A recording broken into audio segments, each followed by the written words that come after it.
Razzak sir ছিলেন একটা মানে মানে মানে আনপ্রেসিডেন্টেড এক্সাম্পল বলতে হবে আর কি।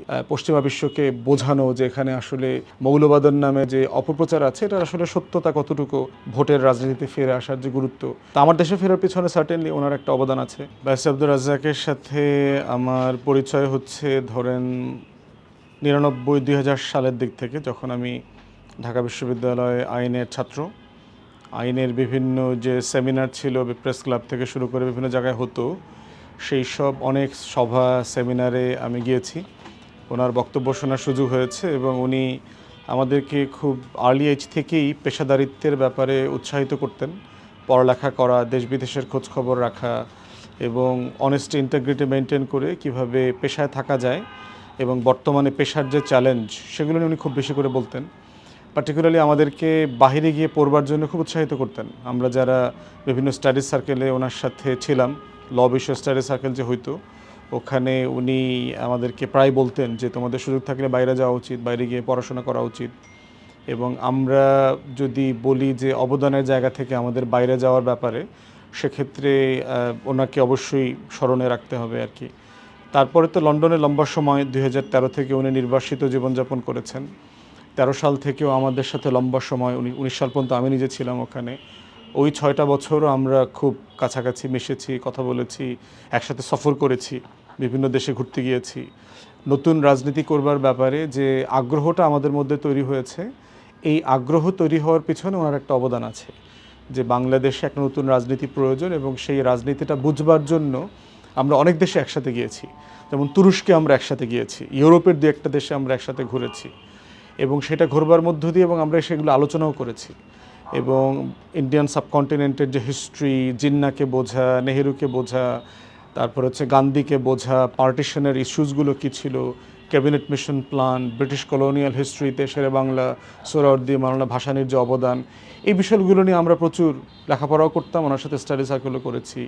এবং বিশ্বেরও বিভিন্ন দেশের নেতারা যারা ছিলেন, নেলসন ম্যান্ডেলা থেকে শুরু করে, যারা আসলে সমাজ বদলে দেওয়ার মতো ভূমিকা রেখেছেন, এই বিষয়গুলো আমাদেরকে বোঝানো এবং ইন্সপায়ার করার ক্ষেত্রে ওনার ওই মারাত্মক অবদান আছে আর কি, আমরা বলবো আর কি। এবং ওনার যে অসাধারণ কিছু গুণ, যে আপনি দেখবেন যে সমাজে যারা খুব ভালো মানুষ আছে, সৎ মানুষ আছে, এরা অধিকাংশ সময় আমরা দেখেছি এরা অযোগ্যরা ভালো মানুষ, সৎ মানুষ হয়। আবার দেখবেন যে খুবই যোগ্য কিন্তু টাউট বাটপার টাইপের লোক, খুবই সৎ ভালো মানুষ আবার খুবই যোগ্য মানুষ, এই ইন্টিগ্রিটিওয়ালা মানুষ, এইরকম মানুষের সমন্বিত যে চরিত্র, এই চরিত্রটা আসলে খুব কম সমাজে। আবার এই কম চরিত্রের লোকগুলো হচ্ছে নেতৃত্বে অলমোস্ট নাই আর কি। আপনি দেখবেন যে নেতৃত্বের যোগ্যতা যাদের আছে, তারা আবার দেখবেন যে বিভিন্ন জায়গাতে দুর্নীতি থেকে শুরু করে অনেক অপকর্মের সাথে জড়িয়ে গেছে। তো সেই জায়গাতে রাজ্জাক স্যার ছিলেন একটা আনপ্রেসিডেন্টেড এক্সাম্পল বলতে হবে আর কি, যে যারা শুধু আইন অঙ্গনে না, রাজনীতি থেকে শুরু করে সব জায়গায় পেশাদারিত্ব, সততা, নিষ্ঠা, পশ্চিমা এবং নিজেদের যে মূল্যবোধ ধরে রাখা, সমাজ এবং পরিবারের মূল্যবোধ, প্রত্যেকটা জায়গাতে তিনি অনন্য একটা এক্সাম্পলের মানুষ ছিলেন এবং অনুকরণীয় একটা মানুষ ছিলেন। পার্সোনালি খুব কাছ থেকে আমরা দেখেছি, আমাকে খুব মহব্বত করতেন, খুব আদর করতেন, প্রচুর ঝগড়াঝাটি করতাম, প্রচুর তর্ক বিতর্ক করতাম ওনার সাথে। যদি মাঝে মধ্যে আমি অনেককে তর্ক করে বলে বকাঝকা দেই, অস্বাভাবিক, রাত 12টার সময় আমার সাথে কেউ তর্ক করলে আমার মেজাজ গরম হয়ে যায়, আমার ঘুমের ডিস্টার্ব হয়, তখন যিনি তর্ক করেন তাকে বেশ হুমকি ধামকি দিতে হয় আর কি। পরে আবার বুঝি না যে এরকম বালক বালিকা সুলভ আচরণ তো আসলে আমরাও করেছি এক সময়, তখন আবার ক্ষমা সুন্দর দৃষ্টিতে দেখি, আবার ডেকে নেই, এরকম আর কি। তো এগুলো স্যারও আমাকে খুব করতেন, প্রচুর ঝগড়াঝাটি করতাম। উনি খুব অল্পভাষী মানুষ ছিলেন, খুব অল্প শব্দে কথা বলতেন, খুব ধীর স্থির কথা বলতেন, আমাদের মধ্যে তো উচ্চ কণ্ঠে কথা বলতেন না, কিন্তু আমি আবার একটু তো উচ্চ কণ্ঠের মানুষ ছিলাম, চিৎকার চেঁচামেচি করতাম, আপনি এটা রং করছেন, ঠিক করেন নাই। তো দেখতাম যে উনি এগুলো শুনতেন এবং তর্ক করতেন এবং বুঝায় বলতেন যে আসলে এটার যুক্তি এইটা, এটার যুক্তি এইটা, এবং কখনো মানতাম না, কিন্তু সম্পর্কটা ছিল উনি আমাকে ওনার সন্তানের মতোই ভালোবেসেছেন, খুব আদর করতেন আর কি, নিঃসন্দেহে। এবং আমরা যে নতুন রাজনীতিটা করেছি, রাজনীতির শুরু থেকে দল ঘোষণা করবার আগে থেকেই উনি এই রাজনীতির আইডিয়ার সাথে, ধারণার সাথে যুক্ত ছিলেন। তো সেক্ষেত্রে এটা আমার জন্য একটা হিউজ অপরচুনিটি যে আমার এই চলার পথে যারা আমাদেরকে সাহায্য করেছেন, ফাদার ফিগার হয়ে কাজ করেছেন, ব্যারিস্টার আব্দুর রাজ্জাক সার্টেনলি তাদের মধ্যে একজন। তার জন্য দোয়া, রুহের মাগফিরাত কামনা করছি। আমরা যেটা জেনেছি জানি যে বহির্বিশ্বে তার একটা ব্যাপক পরিচিতি, এমনকি বিভিন্ন অ্যাম্বাসিডারের সাথে তার সৌহার্দ্যপূর্ণ বন্ধুত্বপূর্ণ এমনকি গুরুত্বপূর্ণ সম্পর্ক ছিল, বা রাষ্ট্রপ্রধানদের সাথেও তার খুব ভালো খাতির ছিল। হ্যাঁ, এটা নিঃসন্দেহে। কিভাবে হয়ে উঠলো? নিঃসন্দেহে এটা একটা কারণ হচ্ছে ওনার রাজনীতি করবার কারণে, আইনি পেশার কারণে। যেমন ধরেন গত কয়েক মাস আগে আমাদের অফিসে আমেরিকার একজন সাবেক অ্যাম্বাসেডার, যিনি এখানে দায়িত্ব পালন করেছেন, অ্যাম্বাসেডার উইলিয়াম বি মাইলাম, তো 93 বছর বয়স ভদ্রলোকের। তো ওনার সাথে রাজ্জাক সাহেবের খুব ভালো সম্পর্ক ছিল।